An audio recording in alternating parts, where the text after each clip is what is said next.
Yeah, I took on a productivity coach, which has been really, really valuable for me. But it's constantly sort of this weird state that I get stuck in where I'm like, yeah, I know all of these concepts. In fact, I teach them in courses that I do.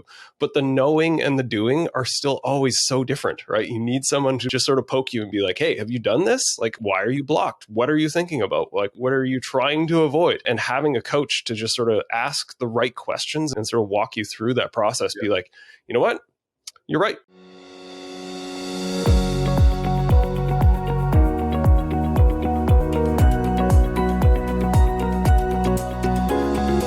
Welcome back to another TopLeft podcast episode where we talk about leadership, lean, the MSP world, and different such topics of leadership. So today, happy to have Todd back. He was one of our speakers at our bootcamp in the summer, which went well.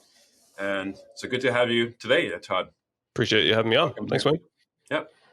And just like we'd have a discussion around just coaching and learning, and as we're all on a journey, including ourselves. And just curious, just what something you've personally learned, and maybe in the last year or 6 months, or maybe you got something to share there as well. Sure. I'll have to swing it back to something business related, but first I'll digress a little. Probably the most game-changing thing for me this year, and now I've already thought of what the business side was. So on a personal aspect, I haven't talked about this a ton yet because it is a fairly niche topic, but I do think that we tend to think about these things. You and I tend to think about these things. So I think it is a good topic of conversation. But for me, the biggest game changer in the last year has been breath work. And I've always been into kind of mindfulness practices. I'm an on and off meditator for years and years and years. I've done yoga for 20 plus years. So I've always been kind of in this space. But a friend of mine introduced me to a particular app for breath work, which has been absolutely I really can't say enough about it. I've told a few people it's kind of changed my life. So that's pretty big. That's been something that I've been working on and practicing, certainly not every day, but it is something that has really become a part of my life. And what that leads to business side is something that I've been thinking about and kind of talking to people about as well on the business space is something that I'm personally struggling with as well, is the obstacle is the way. There's this quote that I've been quoting a lot from Ryan Holiday. And just that adversity comes. There's going to be all kinds of adversity regardless of what you're doing. And we often see it as an inconvenience to getting to where we want to be. And we really need to shift our mentality on that to understanding that those things, I don't like saying that they're gifts because I think that gives them a little too much power and sort of places in your life that's maybe not conducive to the challenges that they can truly create for people, both in business and in life. But they are still absolutely lessons to be learned and not to be avoided, right? And I think there's some truth to this, that if you continue to avoid them, they come back stronger and amplify, and you end up paying for ignoring the lessons that life is trying to teach you along the way. And the other sort of aspect of this that I sort of joke with people is look, if running a business was easy, it wouldn't be as much fun, right? That's part of the reason that I actually enjoy the work that I do, especially on the operations side of things, is that it's perpetual problem solving, right? Everything is a puzzle. And the reason I like sort of consulting and working with different organizations, is each organization is a slightly different puzzle. So the framework is always the same, but the implementation is always different. So I love the variety, and I love sort of the challenge of always looking at these new problems and figuring out, okay, this is sort of like what I've seen before. How do we actually approach this? How do we sort of rally around this problem and work through it rather than trying to get around it? So that's what's been on my mind. That's powerful. Yeah, the breathing's been fascinating to me as well. I read the books. What's sort of been the impact before and after, and why you keep doing it? What's kind of got you hooked on the breathing? Just lower anxiety, that sort of thing? Or how does it show up helping you? Yeah, it's sort of ability to state change, I think, is really the cool thing, right? So meditation feels hard, and you kind of have to sit down, and it takes a long time to work into the practice, and there's not a lot of feedback necessarily. And basically, I sort of see breath work as accelerated meditation in a lot of ways, right? So you can do different styles of breath work. So a lot of people are familiar with Wim Hof now, so the namesake, I guess, right? And Wim Hof has sort of created a lot of awareness around sort of the ability to influence your body with your breath. So I think that really kind of opened the door for a lot of people in understanding the power of what you can actually do with this. And you can sort of modulate your body to increase adrenaline and cortisol, like if you're trying to fire yourself yourself up or wake up in the morning, and you can modulate yourself that way. You can also decrease all of those same things with different styles of techniques. If you want to wind down at the end of the evening, if you've had a kind of a ramped up day and you want to reset yourself before you go home to the family. So I love the fact that there's sort of different modalities that you can utilize and for different purposes in your day and in your life in general. And also just the fact that, like I said, there's immediate feedback, right? Like some of these breathing practices that I use, you can do them for 20 minutes. The longest I've done is just over an hour. And like, it is crazy, the feedback that you get. Like you start tingling, like it literally feels like you're floating. There's all kinds of crazy stuff that can happen just in sort of those aspects of state change, really, right? Like from 0 to 100 in under 15 minutes. It's pretty wild. Yeah, like I work with a psychologist every week, so he's always recommended as well, especially with high anxiety. It's just deep breathing, calm that down. But also just it's like having the nap every afternoon, like doing the power nap, the 20-minute thing, which I'm not doing. I bought the bed and it's sitting in my boardroom across the wall here, but I don't do it. But it's like getting into I think it's the alpha to the beta or the alpha to the gamma state or something with our brain. And that just gives so much energy. Like that 15-minute nap resets the whole brain state and gives us energy for the rest of the day. But I find it when I'm not doing the intentional meditation breathing, but with the swimming I'm doing, that's breathing, and you can't really be thinking much about work because it's all technique. You're really focused on the breathing, the stroke, the catch, the pull, all of that. And then doing the walk every day, like I'm doing 75 hard, that gets me out there breathing, moving, and obviously there's running and the biking as well. So I think I still get the oxygen benefits, but maybe not enough of the state changes. If I'm listening to a podcast, it's not the same, right? There's the mental part. But I think all of those aspects are important, right? So like movement is medicine, right? Like I struggled with low back pain for a long, long time and realized that the best antidote for it is getting at least 1 to 2 kilometer walk in each day. Right. And that was a total game changer for me. Not that it's made it go away, but like the weeks that I'm consistently walking are fundamentally different from the days that I'm not. So that movement being medicine, I think, is a really crucial piece to that, right? So just always being in motion. The other one that you mentioned that I find is really important as well is some type of flow state, right? Where you're doing something that requires either so much focus or you're so into something that everything else fades into the background. I find this is incredibly powerful for a lot of different reasons, right? And it's just fun, right? Obviously, you're doing something that you're so into that everything else has kind of faded away and disappeared. That's amazing. But also, I think it helps to kind of shift your brain from frantically trying to search and problem solve and figure out the things that you've been challenged with through the day. And your brain needs a reason to sort of give those things up for a little while and not focus on those challenges and whatever aspect that is. So for me, exercise is certainly one of those. I used to be one of those people that would like watch TV and things when I was exercising, and I've given that up to try and really focus on what I'm doing and be mindful in the moment. And also video games. I gamed when I was younger. I wasn't really that into it. I still tinkered with games every once in a while, but I've really gone back to it lately because it does help me get to that flow state of just like, oh my God, like 2 hours has disappeared. Like what just happened? Great. That was fun. So I think those state changes are important as well, right? That's why I don't get to every day, but when I can get on the piano and I'm playing my songs, a lot of hymns, then my mind can't be wandering, right? There's words and there's notes and stuff, and I'm trying to improvise, and it's not just playing what's on the page, but improvising as well. And that's kind of a flow state for me. And that gives me energy. Yeah. I'm jealous. I love music, but I've never really had any musical talent. I tried playing piano when I was younger, couldn't really get into it, tried to learn guitar, found like the position of the hand so uncomfortably awkward I couldn't get into it. But I'm jealous of people that can play an instrument. I suppose not that I couldn't. Maybe that's next year's challenge is to pick up an instrument. There's Udemy courses and stuff. I was learning more of an intuitive way, but I kind of grown up with that. Actually, I only started piano like maybe 4 years ago, but I always did organ before that. So I'm familiar with notes. So I just had to pick up the uniqueness of the piano instrument. I think this fits into a larger theme that I certainly is important. I think for people that are sort of perpetual learners and high achievers and things like that, and certainly important if you want to sort of grow and increase your capabilities in personal life and business, is being a perpetual student. And that's certainly the way that I see myself is I don't want to ever get to a place where I'm like, well, I know all of the things now, right? So I'm just good at this, and some complacent state where I don't feel like I have something to learn. It's an easy place to get to in an industry that you spend so much time in and get familiarity with. But I think it's also incredibly dangerous, right? Just from, you may fall behind without noticing.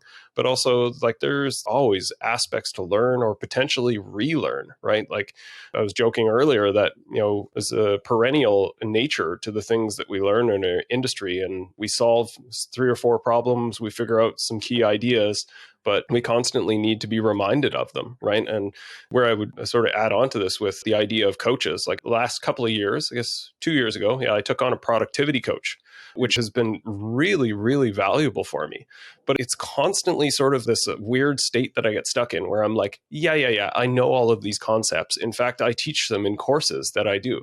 But the knowing and the doing are still always so different, right? You need someone to just sort of poke you and be like, hey, have you done this? Like, why are you blocked? What are you thinking about? Like, what are you trying to avoid? And having a coach to just sort of ask the right questions and sort of walk you through that process, be like, you know what?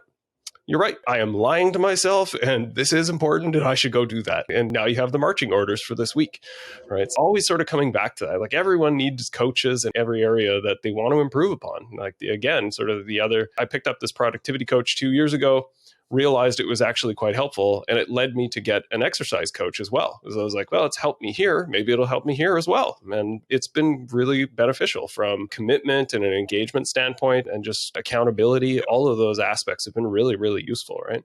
Yeah, I think I started working with coaches maybe 9, 10 years ago for the first time. Right now, I've probably got like 4 or 5 that I use on a fairly regular basis. My psychologist every week, business coach. There's another guy I meet with every month. Kind of a different angle, a bit more into productivity, but actually he's like an executive coach. We go through all sorts of things.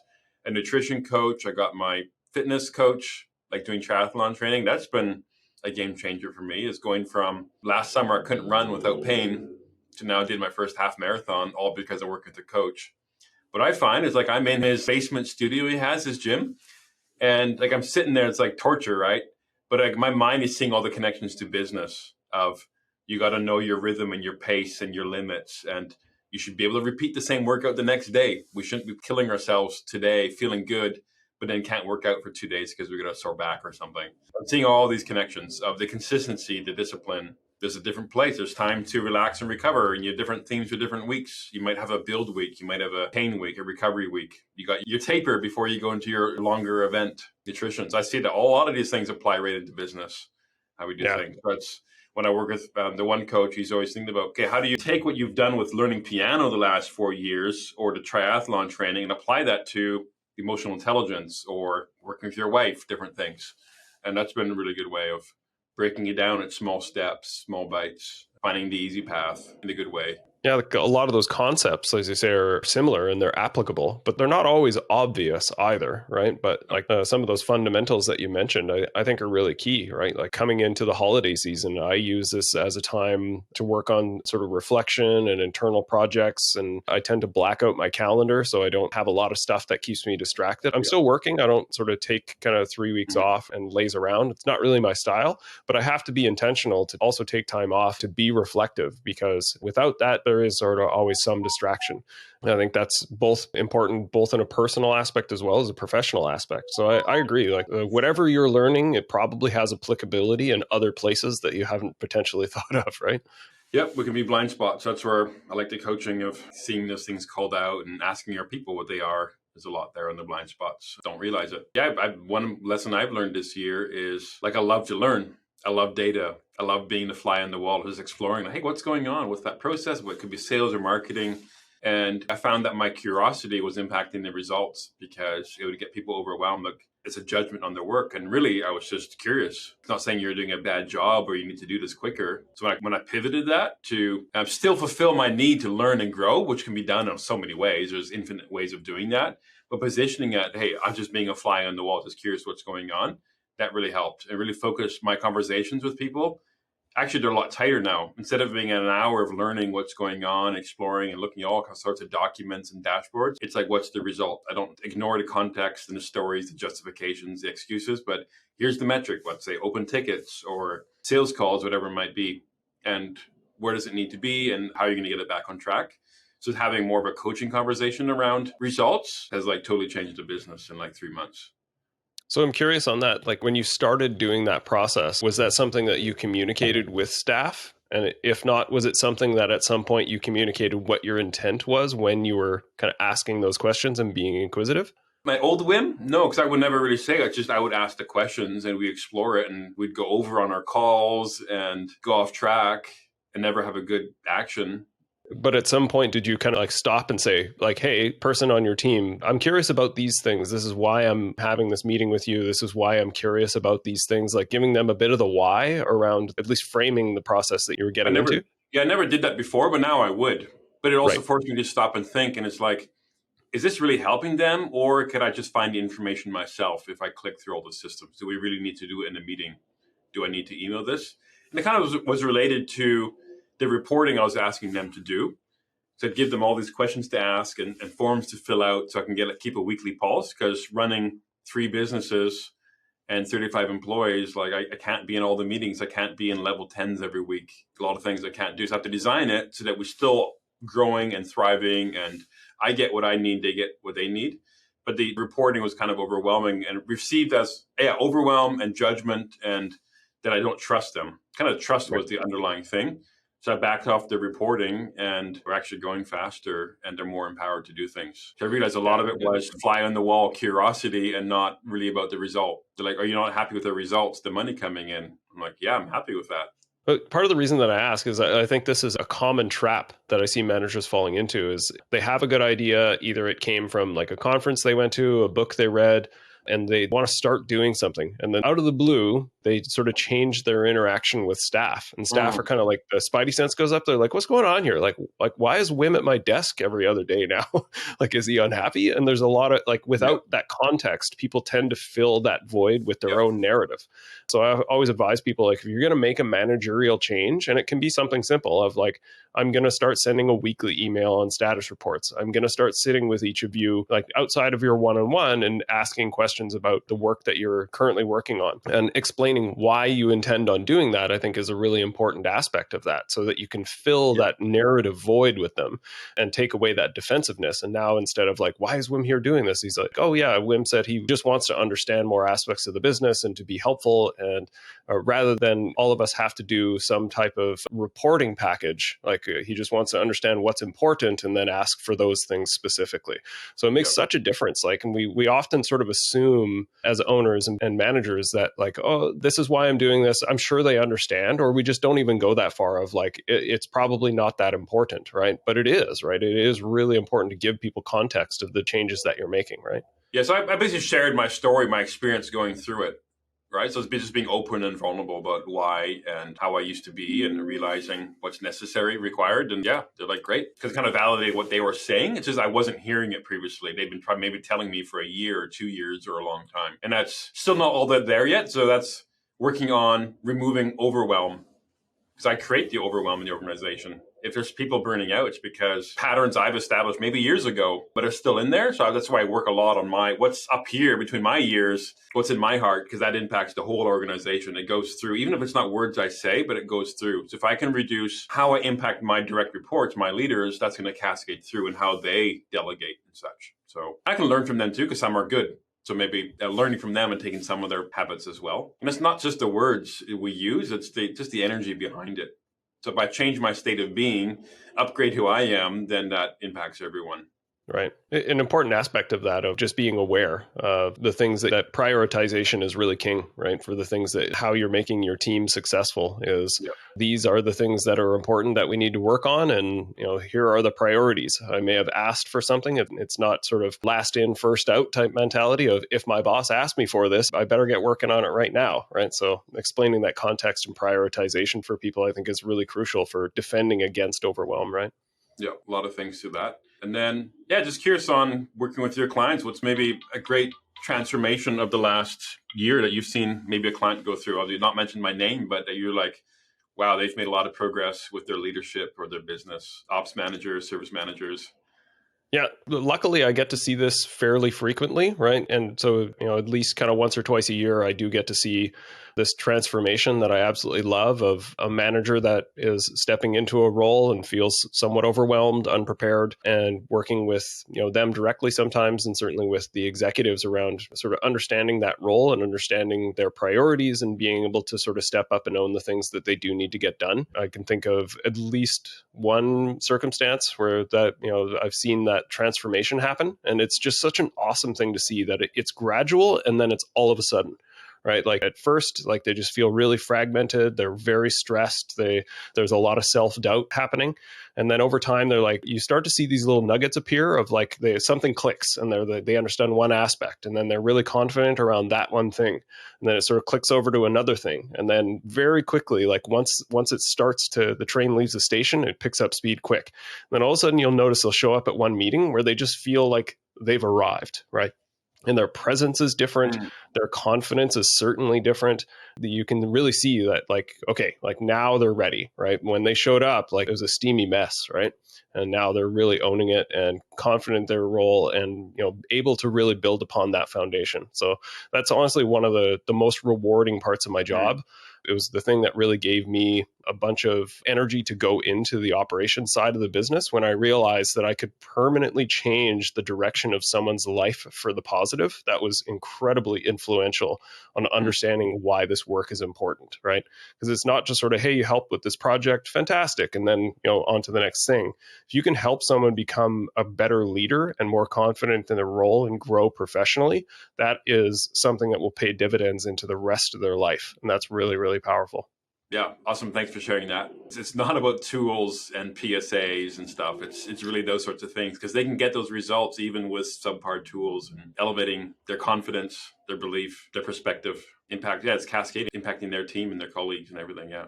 Any questions for me or anything else to share before we wrap these up? I'd like to keep these under half an hour. So I do have to run to a meeting coming up with a growing leader. So good. That's what it's about. Growing transformation. That's delivering success, not just methods and SOPs. Good. Well, that's been a pleasure, and we'll stay in touch. Have a good Christmas, as we talked about, and safe travels. And we'll see each other somewhere else again. Thank you, Todd. Awesome, Wim. Thanks for connecting.